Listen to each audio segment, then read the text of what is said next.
Vamos ler a palavra do Senhor no livro de 1 Coríntios, capítulo 10, verso 7, que diz: Não vos façais, pois, idólatras, como alguns deles, conforme está escrito: O povo assentou-se a comer e a beber, e levantou-se para folgar. E não nos prostituamos, como alguns deles fizeram, e caíram num dia 23.000.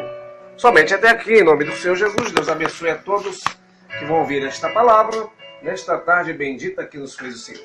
Veja, amados irmãos, o exemplo que o apóstolo Paulo ele deixa para nós nesta tarde. Aleluia. O apóstolo Paulo ele tira esse texto, não é? Ele vai dizer: não façais, pois, idólatras, como alguns deles, como está escrito: o povo assentou-se a comer e beber e levantou-se para folgar. Ele está citando o que está escrito na nossa Bíblia, né? Ele cita a Torá, no livro de Êxodo 32, onde fala da questão do bezerro de ouro.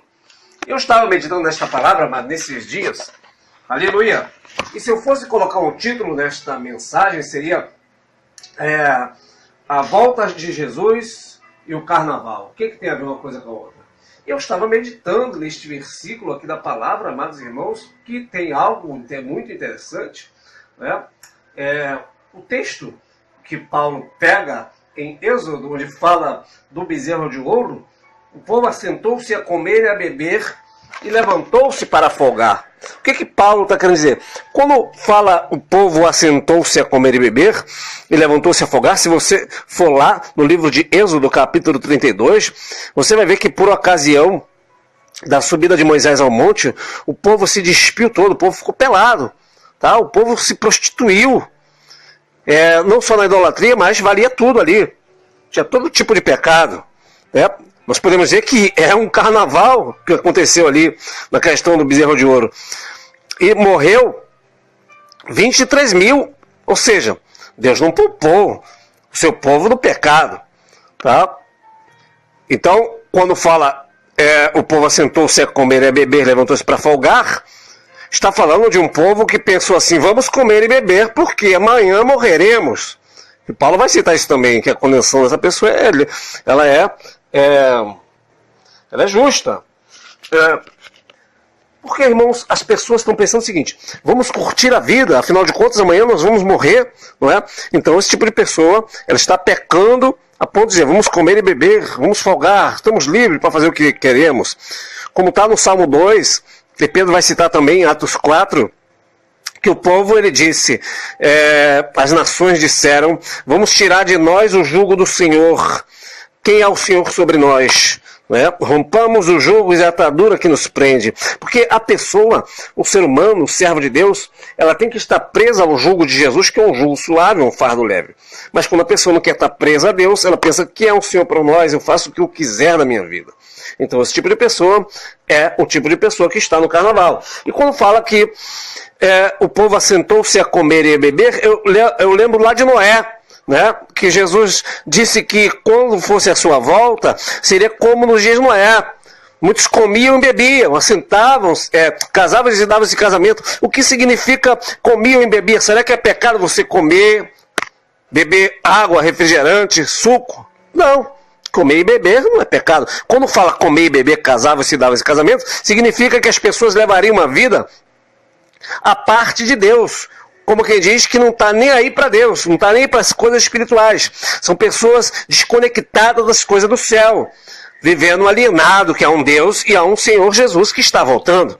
Então, comer e beber, o casamento seria uma vida rotineira, como se não houvesse a pregação do Evangelho e a palavra.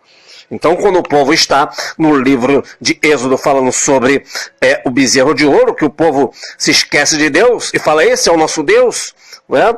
É um povo que, mesmo sendo um povo de Deus, ele pecou gravemente, né?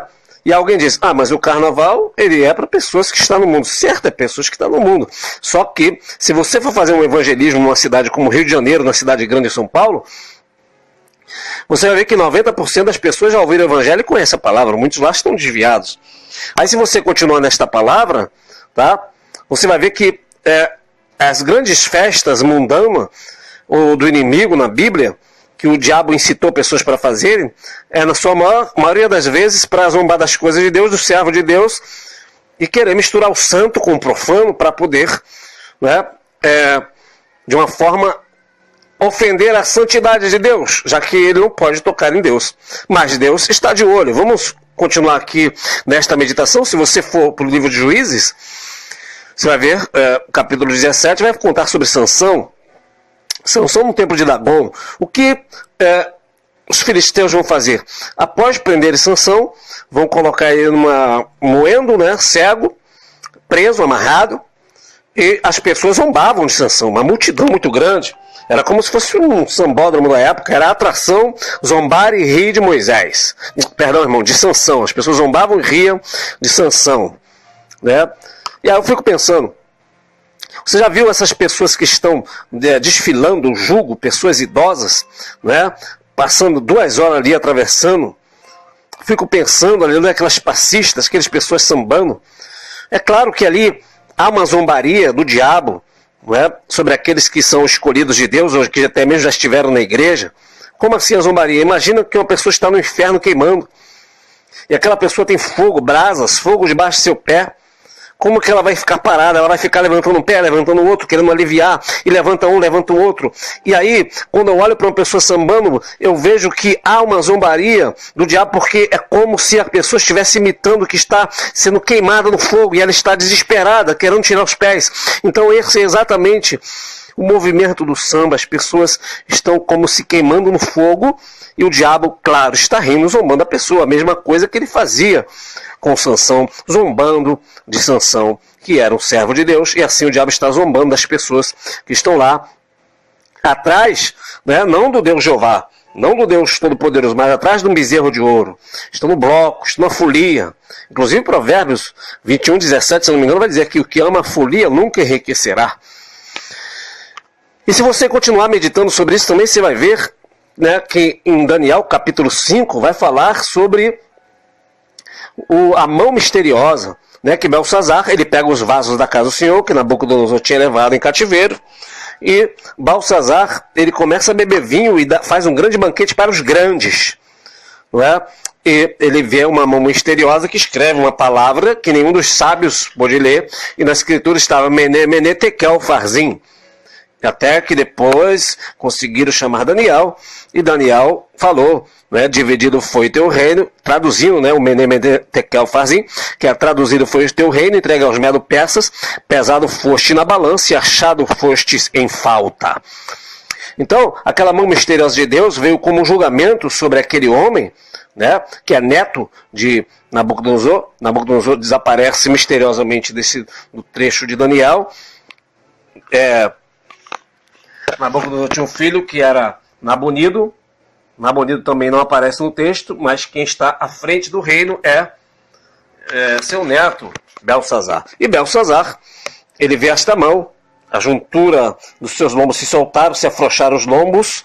Alguns dizem que o medo foi tanto que ele defecou sobre as calças, tá? Ele batia um joelho no outro, e ali, o que ele faz? Ele não consegue entender o escrito, e Daniel, ele vai interpretar as escrituras que foi posta na parede pelo anjo, pela mão de Deus. E ele tinha sido pesado na balança, foi achado em falta. Por que ele foi achado em falta? E perdeu o reino, e ele foi morto naquela mesma noite, porque ele pegou os vasos da casa do Senhor. Os vasos da casa do Senhor eram separados, era santo para Deus. Os vasos de Deus foi algo consagrado para Deus. As coisas de Deus são tão consagradas, que até quando Datã, Coreia, Beirão peca contra Deus, não é? Os seus incensários ficaram santos, porque eles morreram queimados, mas o incensário, sendo de um tipo de latão, foi consagrado também a Deus, porque passou sobre eles o fogo santo. Foi o que sobrou deles, não sobrou nada deles, mas sobrou só os incensários feitos de lata, ou de latão, de algum tipo de metal. Mas os vasos do Senhor eram vasos consagrados a Deus. E Nabucodonosor, ele mistura o santo com o profano, não respeita as coisas de Deus, não tem respeito algum, né? Nabucodonosor, nesta palavra, Nabucodonosor não, irmão, perdão, né? Belsazar, que é então o rei da Babilônia, o último rei da Babilônia, a Babilônia prestes a cair, ele não há respeito pelas coisas de Deus. A Babilônia do mundo está prestes a cair também, tá? A Babilônia tem várias áreas, a espiritual, tem a parte financeira, tem a parte religiosa, e faz tudo parte de um balaio de gato só. E entre essa Babilônia que está para cair, está a questão do carnaval, porque Jesus está vindo aí, e não vai haver mais espaço para carnaval no reino eterno do Rei da Glória. Aleluia. Então, o rei da Babilônia, ele é achado em falta e ele vai morrer porque pegou os vasos do Senhor para beber o seu vinho e fazer o seu carnaval da época, com pecado, orgia, tipo de imundícia. E assim também Satanás e os grandes líderes, né, são os grandes porque o rei da Babilônia juntou os grandes para fazer o seu banquete.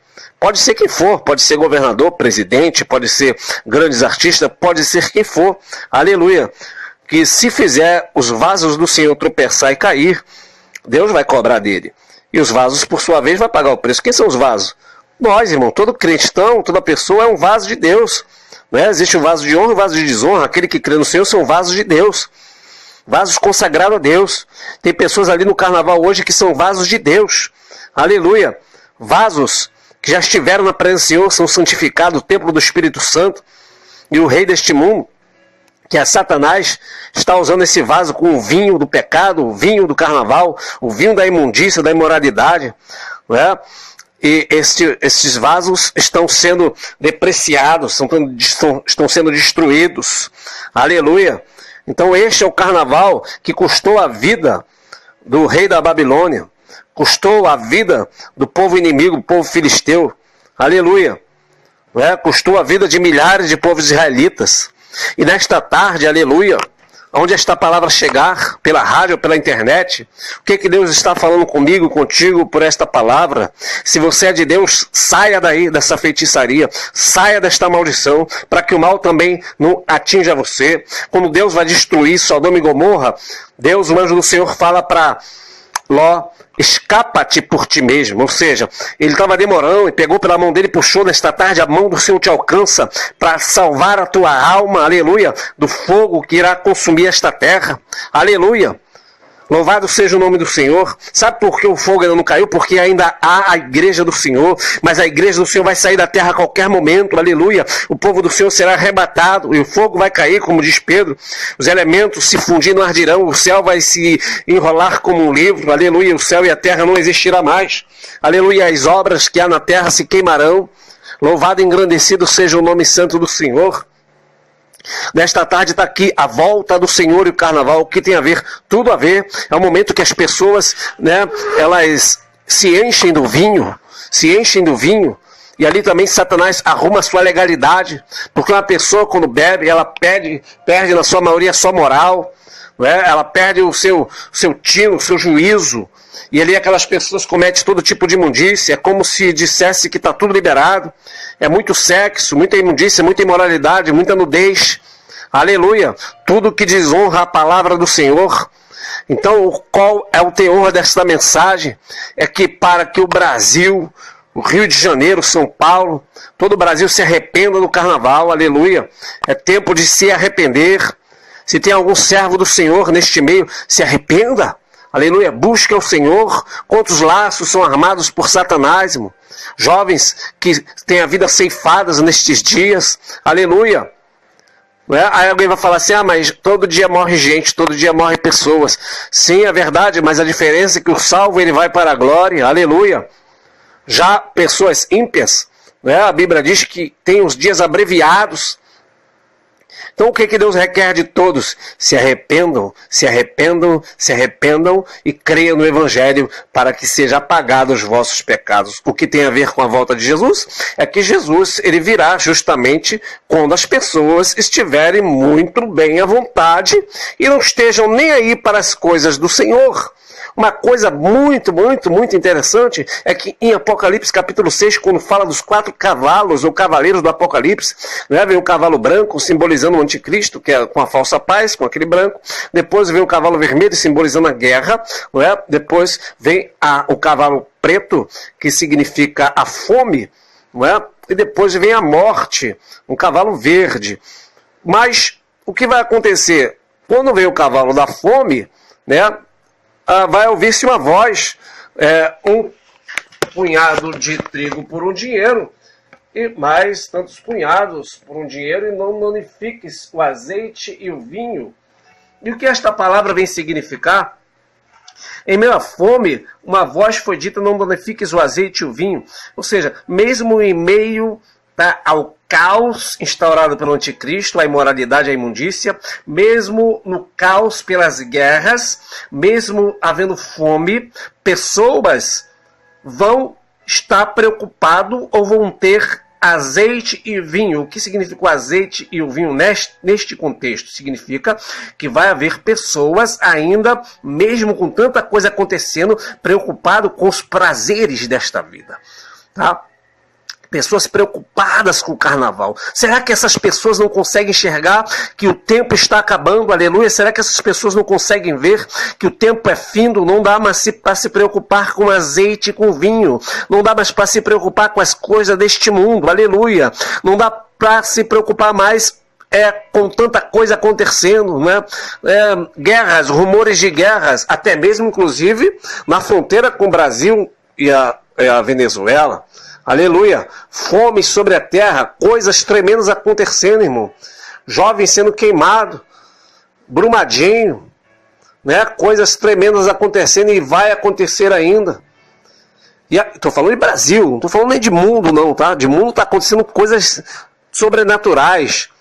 Mas ainda assim, as pessoas estão preocupadas em pular carnaval. Então, igreja, vamos acordar, vamos despertar. Aleluia, Jesus está voltando. Aleluia. À meia-noite ouviu-se um clamor. Aí veio o noivo: preparai as vossas lamparinas. As virgens loucas deixaram para preparar sua lamparina na última hora. Mas o que aconteceu? Não deu tempo mais. Então, Jesus, ele ainda não voltou. Aleluia. Estou olhando para o céu aqui. Ele não voltou ainda. Aleluia. Eu estou aqui. Eu creio que eu serei levado. Aleluia. Eu creio que os irmãos serão levados. Mas ele pode voltar a qualquer momento. E nós temos que nos preparar. Então, se for um dia de carnaval, será que Jesus vai levar você, irmão?